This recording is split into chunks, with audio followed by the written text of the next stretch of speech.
એક દિવસ રિયા સાંજે પોતાના દાદા સાથે બગીચામાં બેઠી હતી.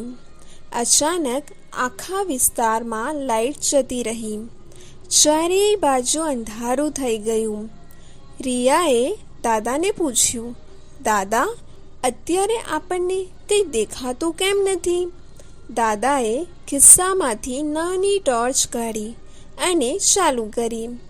ટોર્ચ ચાલુ થતાં જ રિયાને આસપાસની વસ્તુઓ દેખાવા લાગી. રિયાએ આશ્ચર્યથી પૂછ્યું, દાદા, થોડી વાર પહેલાં આ બધું દેખાતું ન હતું, પણ ટોર્ચ ચાલુ કરતાં જ કેમ દેખાવા લાગ્યું? દાદાએ કહ્યું, આ તો એક ખૂબ જ રસપ્રદ રહસ્ય છે. રિયા વધુ ઉત્સુક થઈ. એ શું છે દાદા? દાદાએ કહ્યું, એ જાણવા માટે આજે આપણે એક ખૂબ જ રસપ્રદ વિષયની સફર શરૂ કરીશું.